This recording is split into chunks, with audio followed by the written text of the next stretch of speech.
Geeks and geekettes, ladies and gentlemen, boys and girls, mein Damen and Herren, boars and sows, gats and gittens, comic fans the world over. I got a global reach here, friends.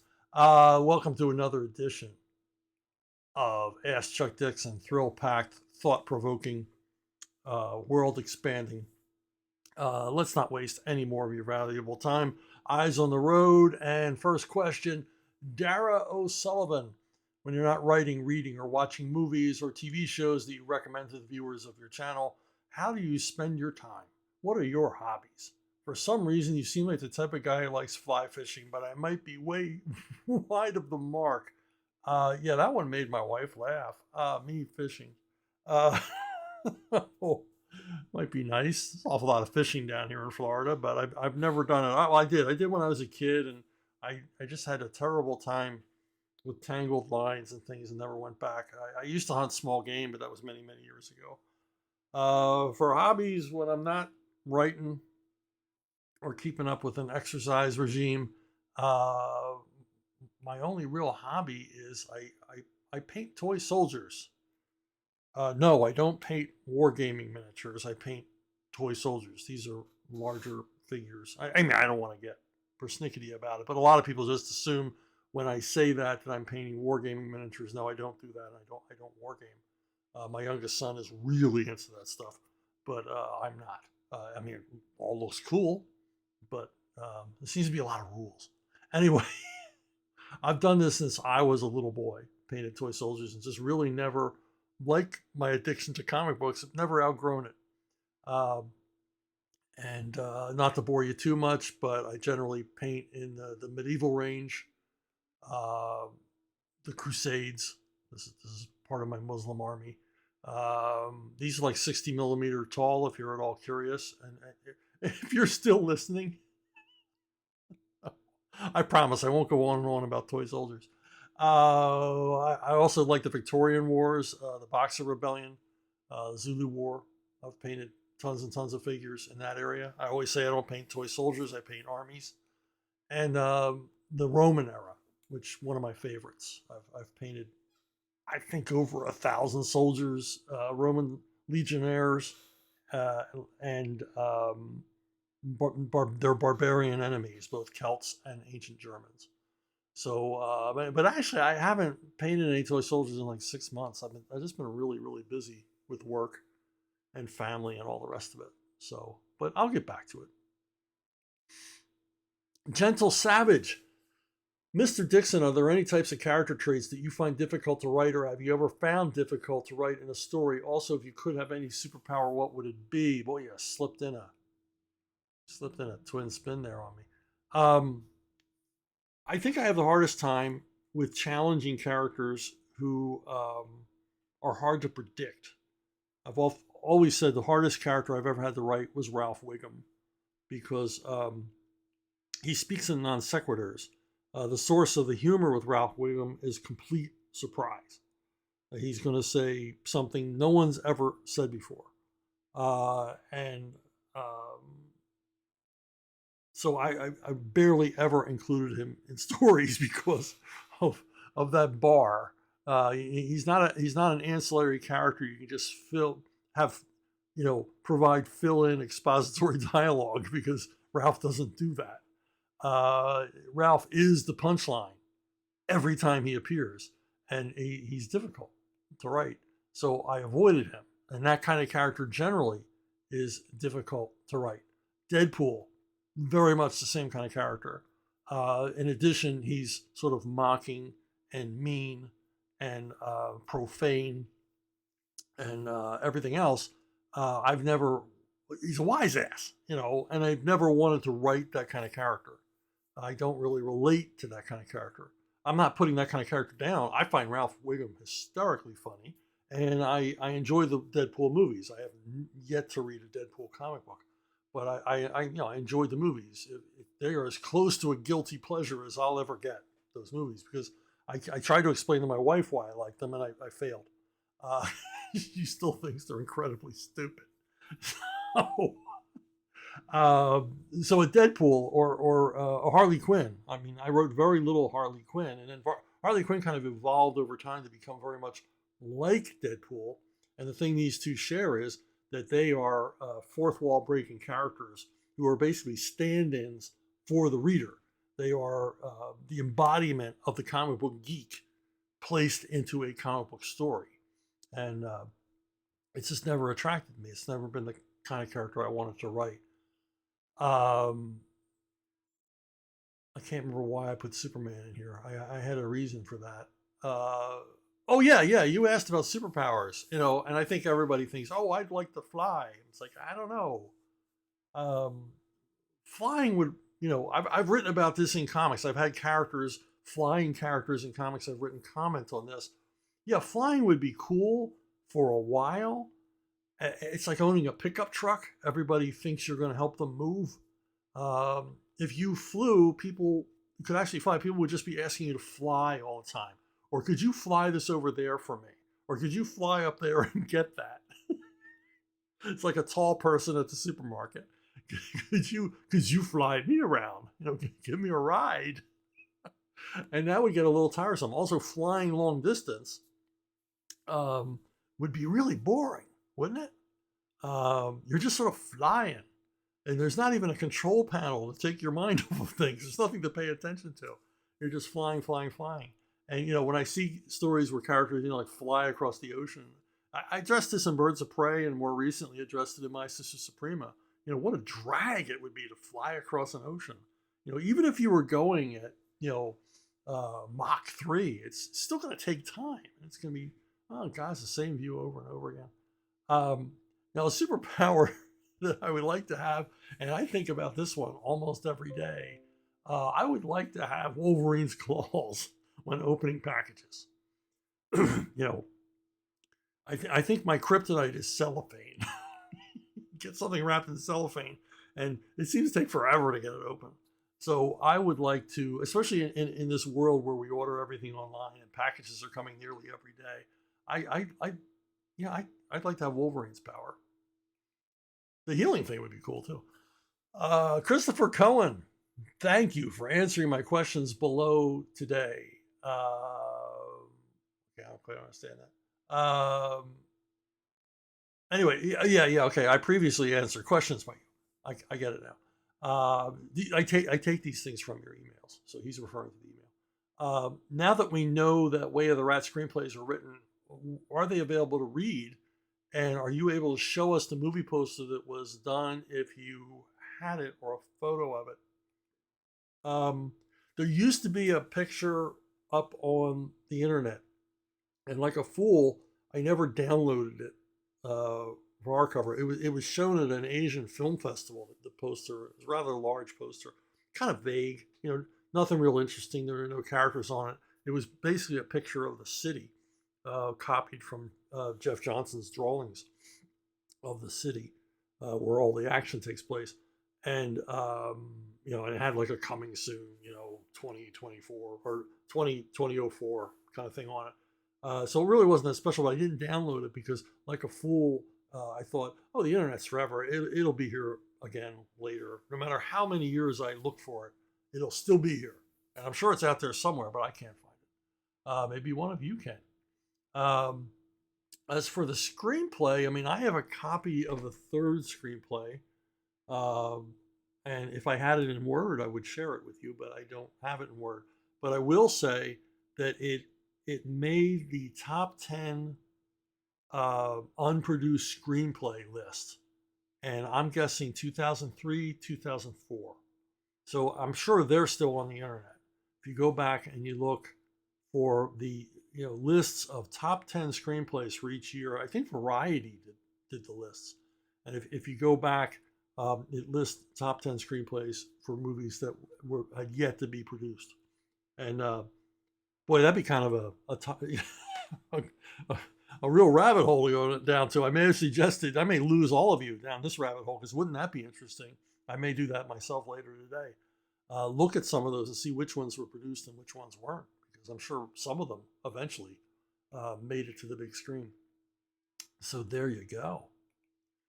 John Bua, how important is the superhero's origin? Should you start with their origin and move forward?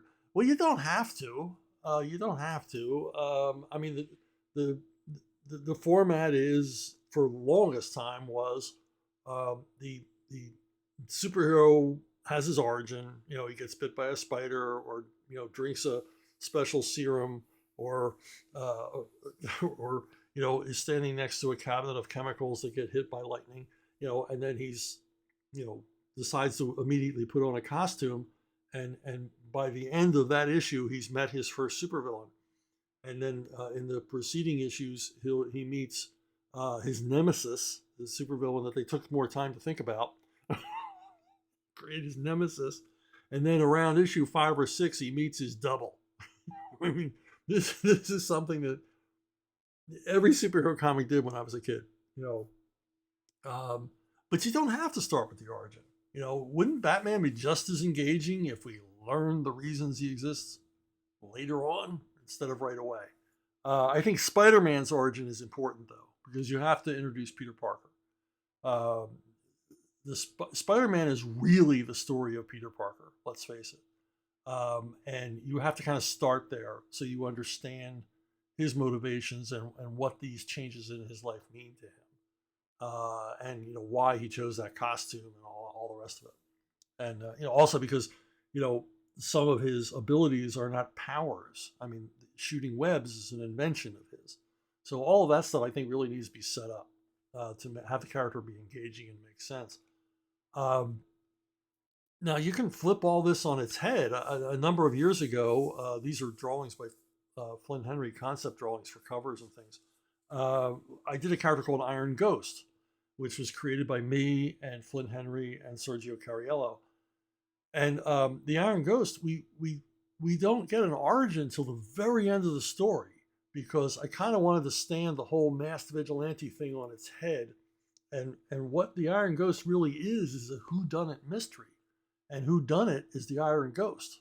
But we don't know who the Iron Ghost is. And in true Agatha Christie fashion, I present the reader with like 5 possible people in the story who could be the Iron Ghost, and it's not revealed to the very end which one of them it was. And so his origin really doesn't come till later, and it's very brief. It's just in it's more inferred than stated. So the Iron Ghost, by the way, is set in the final days of World War II in Berlin. And Iron Ghost is basically going around making sure that high-level Nazis guilty of war atrocities will not get away. They will not be going to Bolivia. Now, the Horseman is, I'm kind of taking, again, the mass vigilante thing and turning it around a little bit. And, some readers have complained the first appearance of Horseman, we really don't know why he's doing this. Really don't know much about his background and everything else. Well, that was intentional. I wanted to engage you from the beginning in the character and his relationship with his family, much the way that learning about Peter Parker is important to understanding and liking Spider-Man and enjoying Spider-Man. Learning about Hector and his relationship with his sister-in-law and his nephew is integral to the story, and that I wanted to concentrate on that first before I got back, because let's face it, this is a mass superhero action story. At this time, after almost 90 years of this genre being around, do you really, as a reader, need all that much explanation? It's like opera. It's like going to the opera and going, why are they all singing all the time? Somebody explain this to me. You're a superhero fan. You accept a lot. Your suspension of disbelief, you mailed it off, to the Philippines. It's gone. So there was no need, and I sort of play with that. Now in the second appearance of the Horseman, and then there's a third appearance following shortly after, we learn more about his background, a lot more about his background, who he is, and what makes him tick more. But really, at the beginning of the story, the only thing that's important is his relationship with his family, and then page after page of kick-ass action drawn by Joe Bennett. Now, a character like Brian Solari, staying with the Rippaverse, I mean, this guy is a total archetype. This guy is obviously a Superman type character, and nobody asks. Funnily enough, people would say, well, we want to know more about the Horseman. Why didn't you provide more background? Nobody asked for background on Brian Solari. They just accept this guy is the Superman of this universe, and we're all cool with that. But in the Great War of Separation, which is being announced tomorrow, but this video won't appear for a couple of weeks. So a couple of weeks ago, they announced the Great War of Separation, book 1, and in that we will get Brian Solari's origin, who he was before and how he became this guy. And I think it's going to surprise you, especially you stock Rippaverse fans who think Brian Solari's origin, and it is not like the others. Jason Zeller, who I accidentally put in all caps. Sorry, you didn't type this in all caps. I did. Just wanted to say I enjoyed the first 2 Conan novels and wanted to check in and see if there's a volume 3 in the works or if you plan on continuing the series later. I've answered this question before, but I'll answer it again because I can't expect you people to watch all of these or stay awake or not be distracted by traffic. Anyway, I wrote a 3rd one. It's called the Pit of the Blind God, and it's written, but Castalia Press, who was publishing these, got a cease and desist from the Conan people, and basically from Titan through Titan Books. And yes, Conan's in public domain, and we were free to write about him, but we would. Castalia would still get taken to court, and possibly I would get taken to court too for writing it. And so it would cost money to fight it to prove that it's public domain. It just wasn't worth it. This is how lawyers work. A lot of times they know they're wrong, but they can win anyway. That said, the cease and desist was delivered in the most cordial manner possible, and our relationships, both Castalia Press and my relationship with Titan over Conan, is very, very good and very, very amenable. And Titan made it clear that they really liked the books and they liked renewing their relationship with me over Conan because I have a history with Conan, having written so much of it for Marvel. And they said they really welcomed these Conan novels by me, and they would publish them. Now, I haven't heard anything back, and I really need to step it up. All this stuff happened over the holidays, and I really need to step it up and get back in contact with them, mostly just to get answers for you folks, because so many people, you are not the only one who's asked me this. And I appreciate it. I appreciate that you really want the 3rd one, because you like the first 2. And I want to get back to it. And quite frankly, I'm reading this great big book about Genghis Khan, and it's all this information I had never read before, and it makes me want to write Conan more. So I got a whole bunch of ideas for Conan coming off of reading about the Genghis Khan and the Golden Horde and all that stuff. So yes, it will be, but I can't tell you when. It'll be a new edition with new covers. It'll be from Titan. I don't know if they're going to collect all 3 together, publish them all separately. I really have no answers on that. I wish I did, because I'd like to know too. I'm kind of curious. But I promise to get on that and get you some answers. But, Pit of the Blind God has been written for like maybe over a year. I mean, it's completed. We were ready to go to press with a cover and everything. But they said, stop, you don't own that. Shane Rodenbeck, I've heard you bring up a story that DC turned down where you had Batman going into an apartment building where he got shot. A little boy let him in his apartment to hide for the bad guys. I was curious, could you be able to use this story for Isom or even maybe Horseman? To me, that story would be fascinating to read.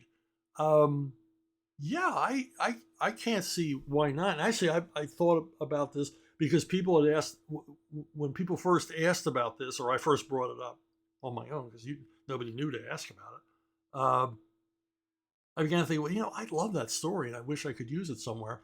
And The Horseman is a terrific opportunity to use that. And I was actually thinking, where would that fit in a story? And the thing is, it was written as a one-off, single-issue comic, and um, it's funny. I mean, Rippaverse, it publishes basically graphic novels, it's trade paperbacks, and I just today found out from them that they're talking about. I just found out today, which for you was a couple of weeks ago, that they're looking at shorter format books, not pamphlets, but shorter than trade paperbacks. So something like the prestige books that DC used to put out.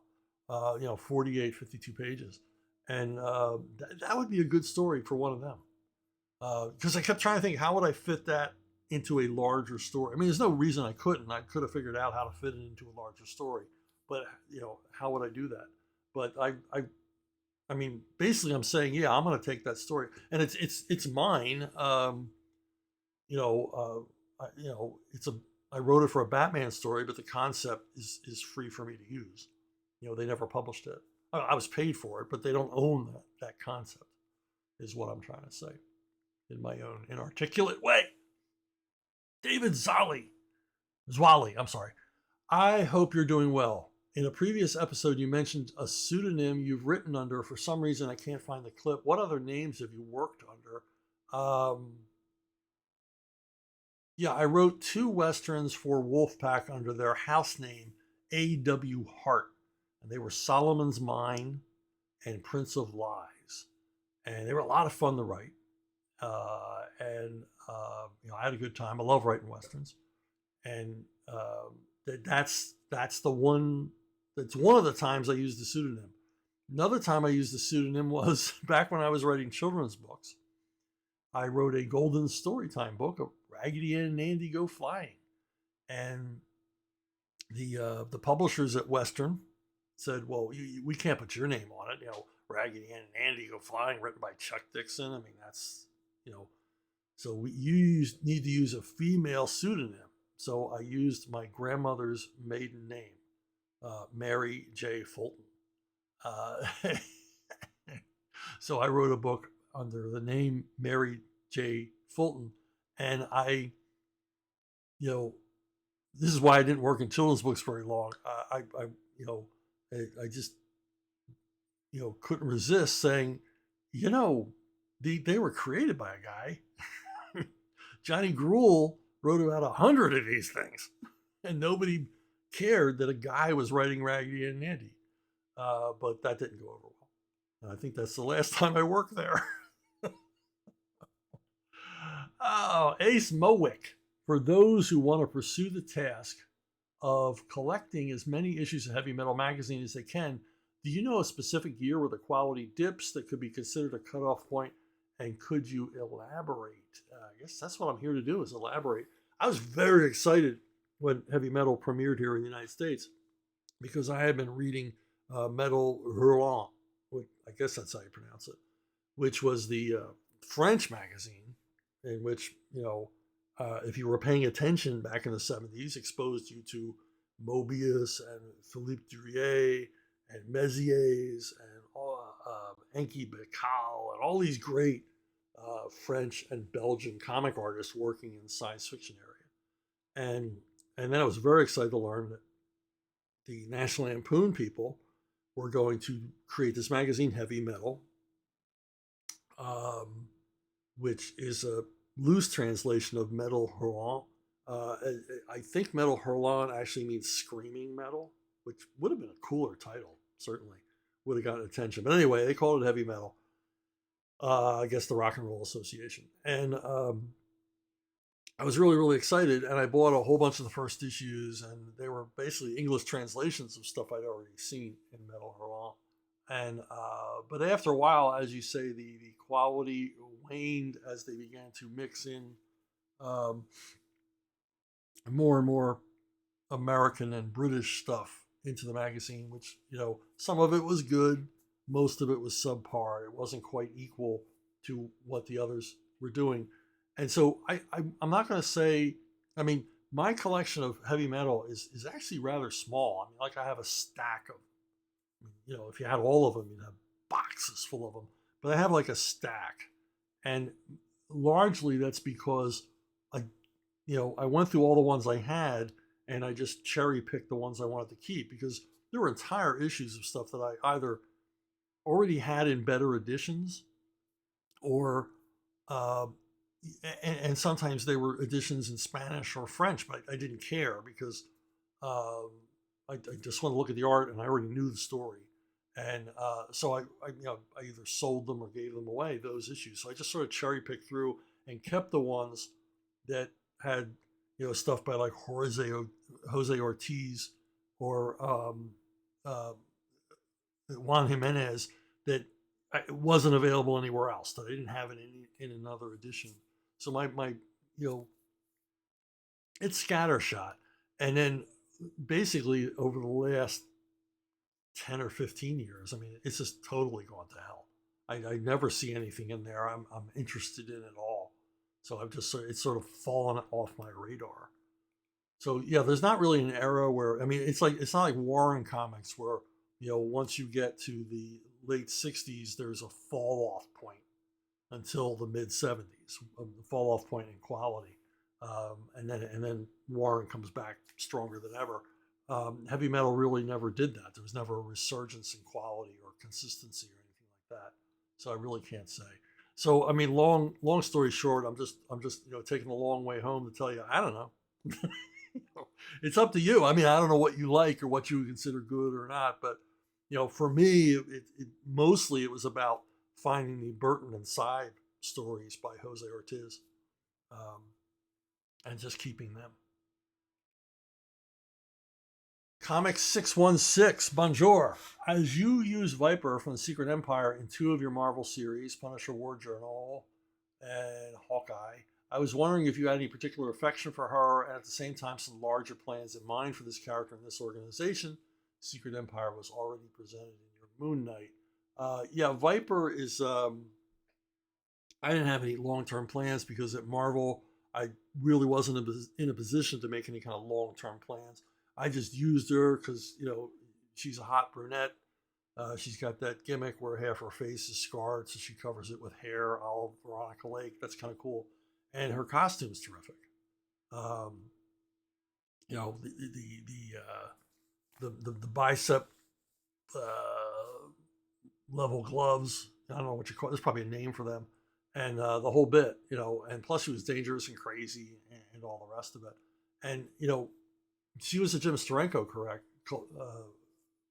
creation way back in Nick Fury days. She was with Hydra, and I thought she was a really cool character then. And Steranko did a lot of really neat stuff with her back then. So she was always in my mind. If I wanted a really badass, murderous femme fatale, I would use Viper. So I simply reassociated her from Hydra over to the Secret Empire. So because not a lot of people were using her. I can really only think of one appearance she made in comics in the '80s. I think she was in an issue of Captain America. That's really the only one I can remember. So there's your reasoning. Joshua Ignatowski. I've recently been working on a story where I've been enjoying getting the character moments written, but have found the process of writing a bunch of the action boring by comparison. I get that writing isn't always easy, but I'm wondering if there's a way I can make my time writing the action more enjoyable. Have you ever faced this problem in the past, and how do you make it more fun for yourself to write the action scenes? Well, this is proof positive that every writer is completely different. I dig writing action. I really like writing action. It's the most fun. When I get to when in writing a novel, especially when I get to all my ducks in a row and everything's where I need it to be, Sam and Frodo are climbing Mount Doom, and I know that big action scene that's going to close the story out is coming. I'm like a kid at Christmas, because I know, number one, I'm gonna have a lot of fun blocking out this action scene, and number two, the novel's almost over. The writing chore is almost complete. I'm on the downslope, baby. It's all easy from here. So I like writing action. I don't maybe it's how you're thinking about it, or maybe action is just not is difficult for you, and I understand that.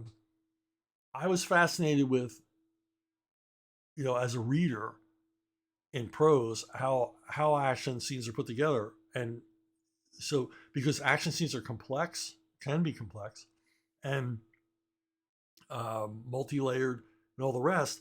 And how do you write that and keep the reader apprised of the situation? I mean, one of the greatest action scenes ever written is the animal stampede in Tarzan at the Earth's Core. Tarzan and his merry band in Pellucidar, um, are in the way of a herd of woolly mammoths and every other kind of prehistoric herbivore being chased by a pride of saber-tooths. And the the scene is pandemonium. If you remember Peter Jackson's King Kong remake, The Dinosaur Stampede, it's that level of chaos and insanity, and it goes on for page after page after page of this incredible dinosaur or creature stampede.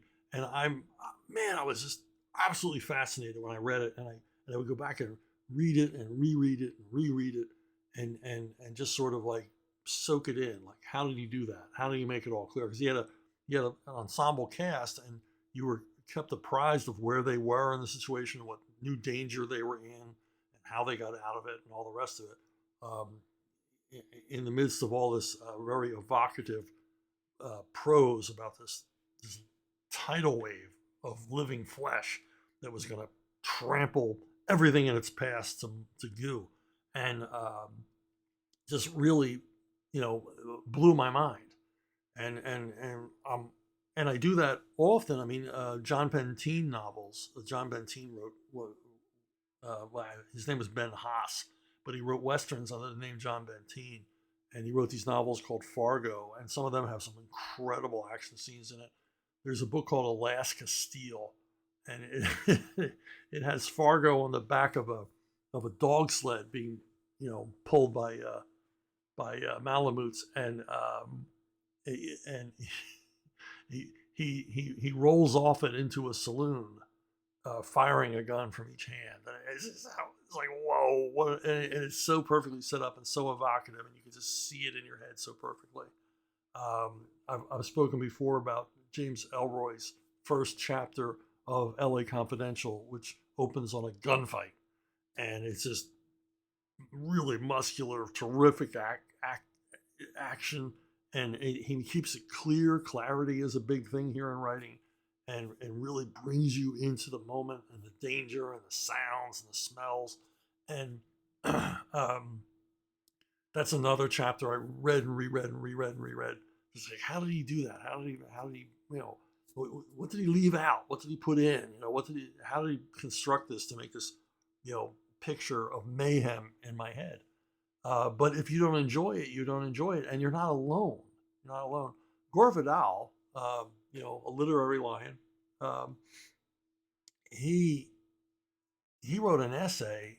Oh man, I don't know if it was for the New Yorker or Vanity Fair or one of those magazines, one of those high tone magazines, about how difficult it is to write action. And he had a really hard time. This guy wrote a lot of novels, and murder mysteries, genre fiction, uh, biography novels. I mean, crazy, crazy stuff, and very, prolific, best-selling author, and perceived as an intellectual. But he said that action stumped him. It was very difficult for him to write action, and he actually cites in the article Edgar Rice Burroughs. And if I remember right, I haven't read this article in 40 years, but if I remember right, he even cites Tarzan at the Earth's Core as an example. But he said, whatever you want to say about Edgar Rice Burroughs, he knew how to write action. And Gore Vidal was saying, I admire that. I wish I could do that more easily. So it's just it's a muscle. It's like anything else. You gotta flex it. So just maybe I've helped you. Maybe I've discouraged you. I don't know. But read some action. Read the sample examples I gave you, or go back and reread examples that you remember. Moby Dick. Moby Dick has some incredible action scenes. It's like the first action novel ever written. Melville was really good at it too. So there you go. Don't read the whole book because it'll make you crazy. I don't think anybody's ever read all of Moby Dick. There's a couple of chapters in there you want to skip. Okay, twin spin. Of course, Joshua gets a twin spin. He's working hard for the money. Um, would you say, Joshua asks, would you say that being an invisible hand style writer allows one's writing to be more easily localized into other languages, since things like poetic prose may not always carry over as well into translation?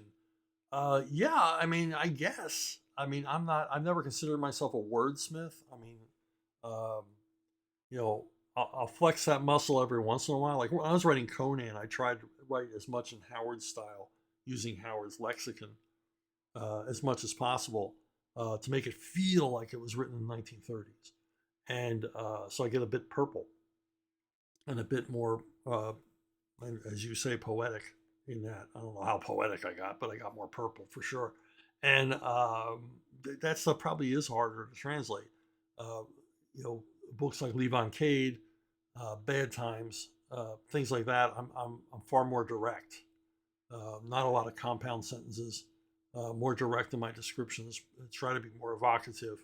But I'm not really thinking about foreign publications, so I'm not thinking about not making too many colloquial American phrasing or um, comparisons or metaphors or analogies that would be understandable to somebody who reads English or is an American. So I'm not really conscious of that writing prose, but I think my stuff is, I've been told, is easy to translate. There's a Russian edition of Levon's Trade. I don't know how well it's done, but it's out there. And apparently in Russian, my name is Yak. I guess I'm Yakov. There we go, Yakov Dixon. And it's I'm yeah, Levon is. This is the first foreign translation. My Bad Times books are in Danish and Italian. It's kind of cool, and they tell me that they were reasonably easy to translate. So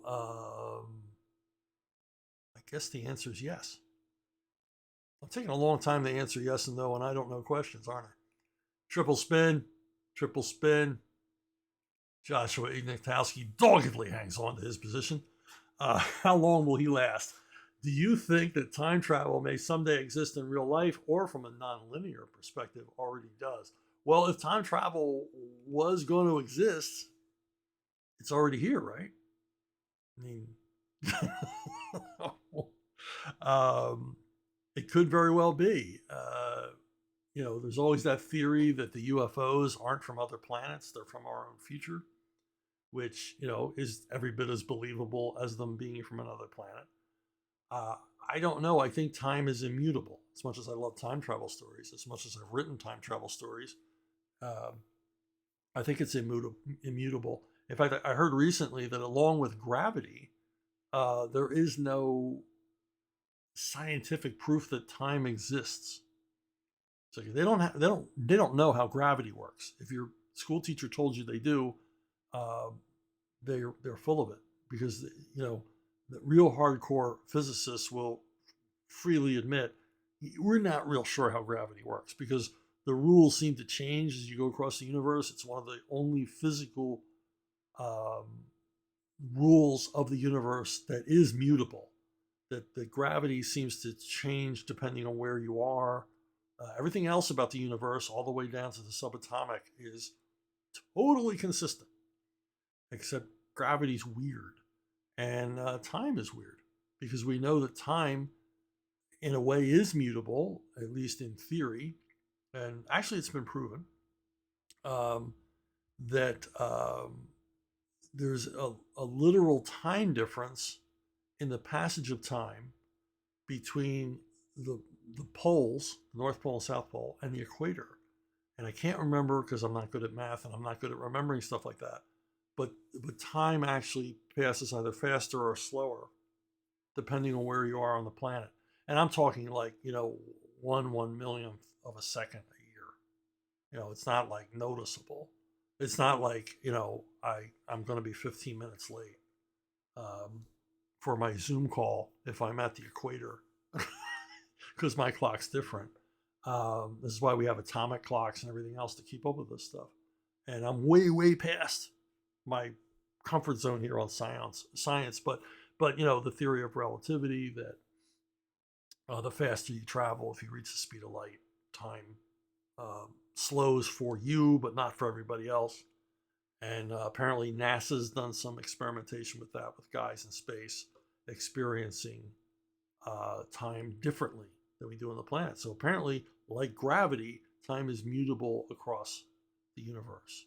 And probably everything I just told you is just hogwash, but it's my understanding of it. And for time travel, I wrote 6 books in the Bad Time series, and I'd love to write another one, but my wife says writing time travel makes me act crazy. So I'm going to stay away from that till she's not looking.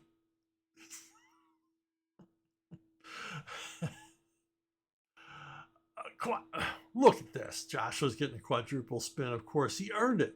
He earned it, my friends. Joshua asks, what do you think Superman's deepest fear might be? I personally don't think it's a fear of being alone, since he had human family and friends throughout his whole life on Earth. I think it is him being alone. We don't know how Superman ages, speaking of time. He may, take a while. He may be around longer. He may see, Lois and Jimmy and stuff, age and die in front of him. So he would essentially be alone. And I think he is afraid of being alone in the fact that he is an alien on this planet. He is, as Batman reminds Robin, he is not human, but he wants to be human. The Kents made him human. They raised him as a human. He sees himself as a human, but he's always aware that he's not, and he wants to belong. This is why he takes on the Clark Kent guys, so that he can be amongst other people and not seen as different. Different because of his powers, and different because, as the citizens of Metropolis learn, he's not from around here.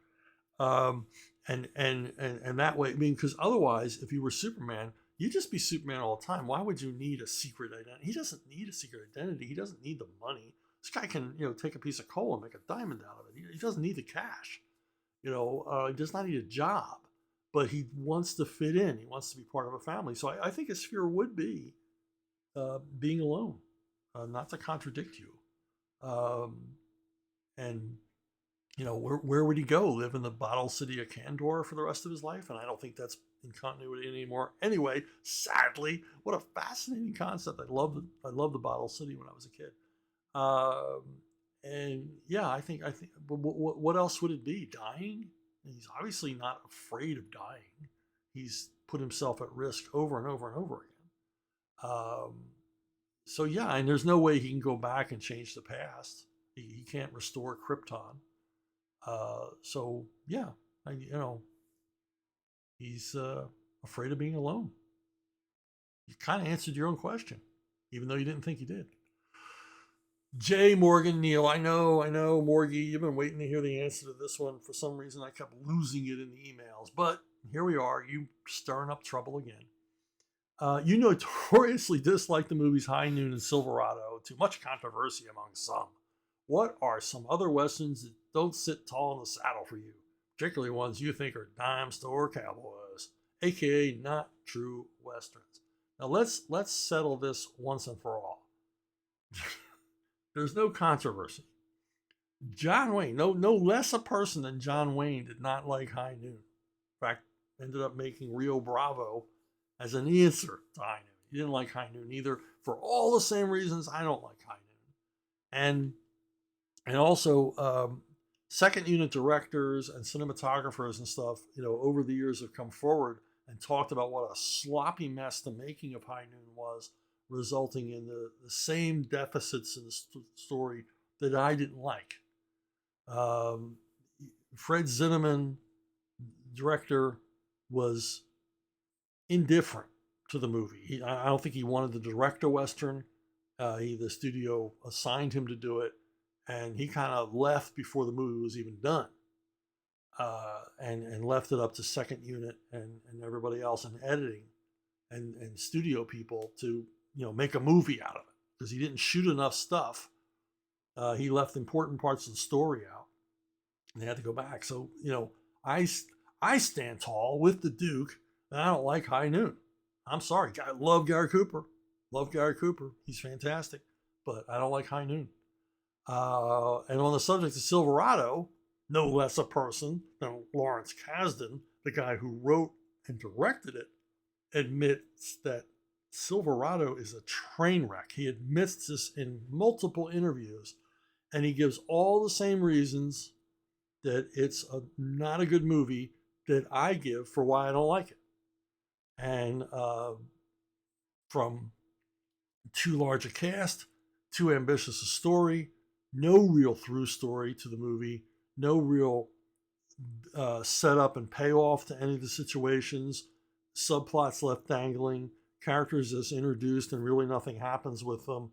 He admits he had a chance to write a Western and he loves Westerns, but he blew it. He approached it like, I'll never get to do another one, so I'm going to throw everything but the kitchen sink into this. I mean, there's stuff they had to cut out. I mean, he tried to hit every Western trope ever in one movie, and they ended up having to edit like 45 minutes out of an already long film because it's like, it's too much. It's too much. You can't put everything into one movie about the Western era, but boy, he tried. And he even admits there was some miscasting going on and all of my complaints about Silverado. So there's no more controversy. No more controversy. High Noon and Silverado suck. And that's the end of it. Now, let's move on to a recent modern Westerns. Okay, this is from Old Henry. And I liked Old Henry. I didn't love Old Henry, but I liked it. It was what I call a darn good Western. And I enjoyed it. But my problem with all of these current new Westerns is, number one, 90% of them are revenge Westerns. They shot my pa, and they took my little sister hostage, and I'm going to go get them and kill them all. Okay, great. I love a good revenge Western, but there's other kinds of Westerns. There's many, many kinds of Westerns. There's lighthearted fun Westerns. There's adventure Westerns. There's straight up action Westerns. There's town Westerns and cattle drive Westerns. And, who's the best gunfighter Western, and all kinds of things like that. But it seems like we're fed I just saw one with Casper Van Dien and Jeff Fahey, a trailer for it. And it's just the same old revenge Western. It's like, you got this great cast. Why don't you do something different? We weren't really fed a steady stream of these things. Yeah, there's some great revenge Westerns, Nevada Smith, just to name one. But they used to make all different kinds, prison Westerns. I just like to see a return to that. It's a little bit of variety in the storylines. And there's certainly enough old Western paperbacks you could pick up and adapt. I mean, any Gordon D. Sheriff's novel would make an absolutely kick-ass modern Western, and the same budget as revenge Western.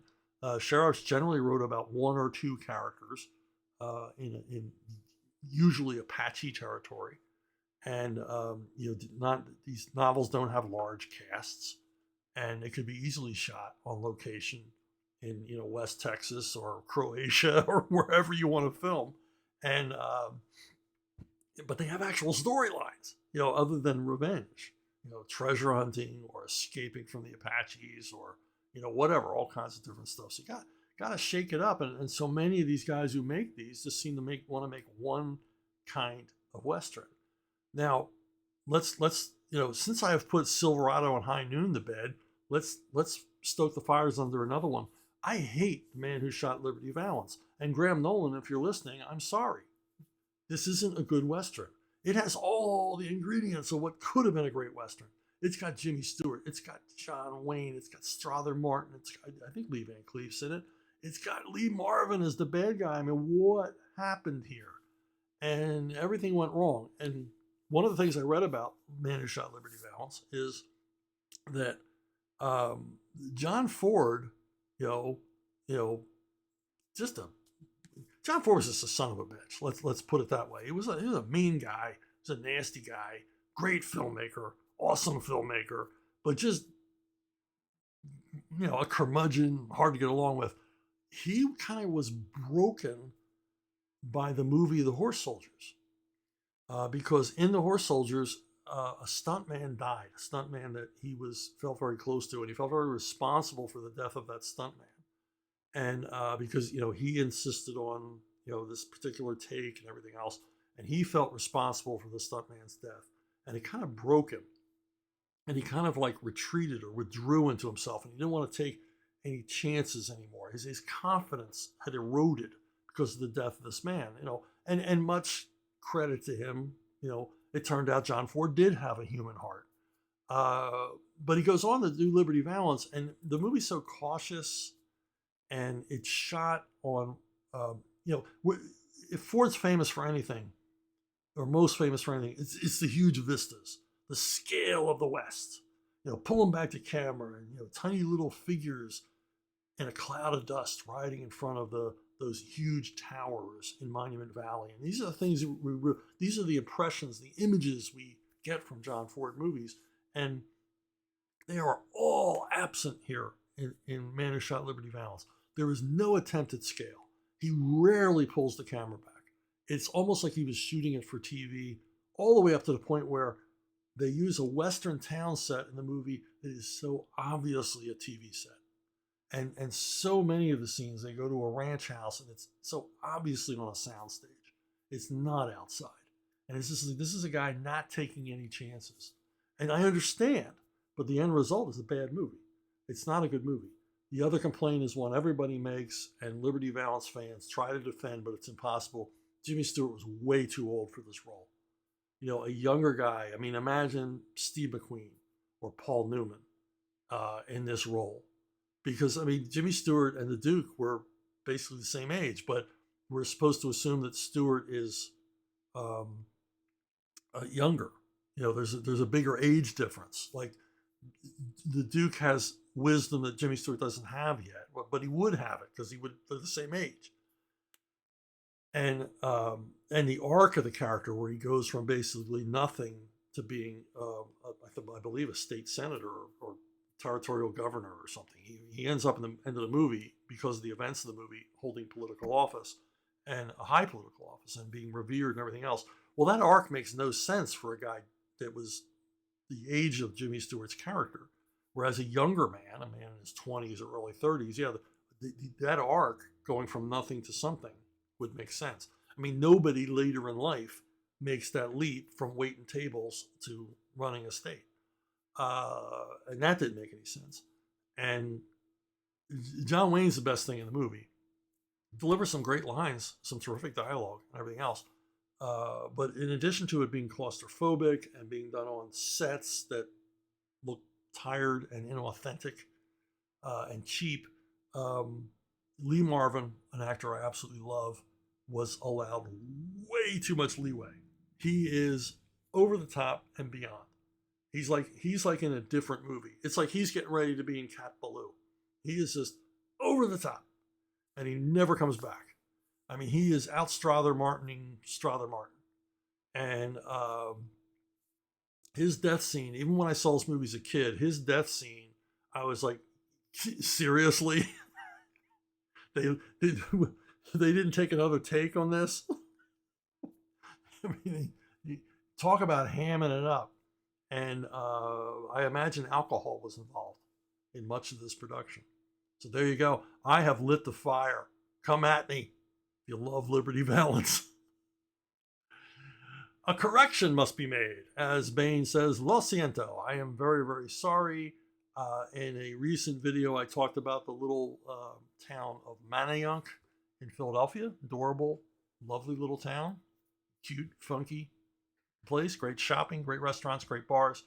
And I said that wasn't sure whether or not it was part of Philadelphia, that I thought it was separate. And I have been corrected. A number of you have reached out to say, no, Manayunk is within the Philadelphia boundary. So it is part of Philadelphia. And somebody said it's well within the boundaries. Well, no, it's not well within the boundaries. It's in the very, very uh, northwest corner of the city. It's like an appendage or an appendix to the city. It is not. It's not really well within the boundaries. Okay, one more thing. One more thing. And I forgot what the one more thing is, but I'll remember when I see this picture. Yes, Diamond. Oh, bunch of you asked me on Facebook, on X, on YouTube, on email, and blah, blah, blah, everywhere. What do you think about Diamond going belly up? Well, first of all, I think it's chapter 11. So they're in reorganization. They may not be going away forever, but they're in big trouble. And it's not hard to see why.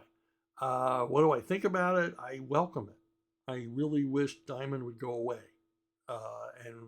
And you're going to go, well, how are we going to get our comics at our comic book shop? The old-fashioned way, through other distributors. Diamond played a major role in the debacle of comics. It was a business designed to distribute comic books and other materials, but at the beginning, primarily comic books, to the comic book shops, the direct sales comic book shops, and bringing non-returnable comics. And the comic book companies loved that non-returnable, and so did Diamond. We're going to sell you these comics, and we never have to see them again. You're stuck with them, buddy. You sell them or whatever. We don't care what you do. Give them away. And Diamond helped, along with primarily DC and also Marvel, to shrink the comic book market down into these, boutique, niche market stores. And Diamond did everything he could to encourage the companies to withdraw from the newsstand. And so I know you're tired of me saying this, but newsstand is the entry level for comics. That's where kids saw comics for the first time. Nobody walks into a comic shop cold. Nobody says to themselves, hey, I wonder what that store is all about. You see comic books as a kid. There's flashy, colorful thing on a spin rack or a newsstand, and you go, yo, mommy, can I have this? That's how it begins. That aspect of comic book distribution almost entirely dead. Almost entirely dead. The last gasp is those little Archie digests, the impulse aisle at the supermarket. And they're not even there anymore. I looked the other day, they're not there. They're in the magazine section of the supermarket. And I've never seen anybody buy a magazine from the magazine section of the supermarket. So Diamond helped end an era, unfortunately. And then not only did they end an era, but they killed off all of their competition. There were better, friendlier, more efficient, more reliable distribution companies, and Diamond crushed them out of existence with the help of Marvel and DC. Those three were in bed together big time. And it was a weird environment, especially early days with the comic book stores, because basically comic book stores were run by people who were comic book fans. I mean, nobody who was running a women's shoe store suddenly said, hey, this comic book thing looks good. So no real businessmen, actual businessmen with business experience were opening comic shops. It was comic fans. And I remember over and over and over again, these going into stores, and the guy who owned it, his story was always the same. His origin was always the same. I took my own collection and opened a store, and my inventory was my own collection. And then I was buying comics from customers, and the inventory grew. So they were all the same. And they didn't know how to run a comic store. At the beginning, the money was good in a lot of cases because there was sort of a wave of sales from the 80s into the early 90s that ended abruptly in the early 90s. But there was some good years there. But these guys weren't businessmen. They weren't professional. They just wanted to sell comics and sit behind the counter and talk about comics and just be in comics. They were in the business. They were in show business. They weren't leaving. But a lot of them were prey to the distributors because the distributors come in and say, well, you need this and you need that. And it was all good advice. The number of comic book shops that did not have a cash register would blow your mind, absolutely blow your mind. never even thought about having a cash register. Never even thought about receipts and things like that. They just didn't know anything about business. And Diamond and Capital and a bunch of the other distributors would try to help out. I don't think it was Diamond, but I think it was Capital actually bought cash registers for their larger customers and encouraged them to use them and showed them how to use them and everything else.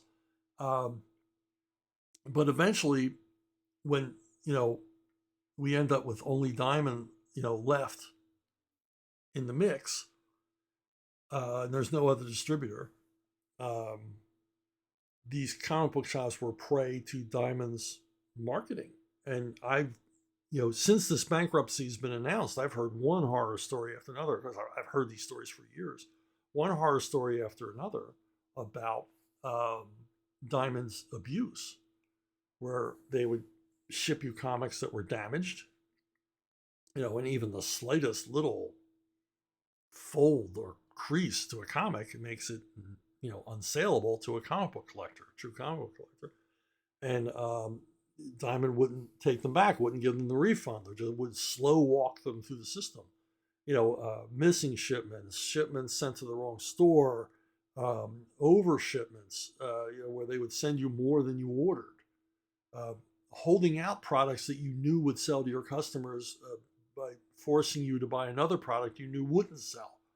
All kinds of stuff, and bait and switch, and all kinds of unethical and possibly illegal business practices that comic book retailers were putting up with, and only the best of them. And I know a bunch of guys who did well in comics.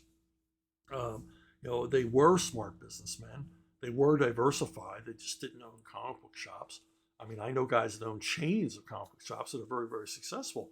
But in recent years, they told me it's not about comics. They said if it wasn't for Funko Pops, they would have closed the store years ago. And we're talking about guys that own 5, 6, all the way up to 15 stores. And but with Diamond closing, God closes a door and opens a window. There are other people you can get comics from, and hopefully this will cause a shift in the way that the major comic book companies do business, Marvel and DC. Although, seriously, if you look at market share, Marvel and DC are irrelevant now. They're irrelevant. I know they're a big deal in everybody's head, and we love those characters. I love those characters too. But from a business standpoint, they're irrelevant.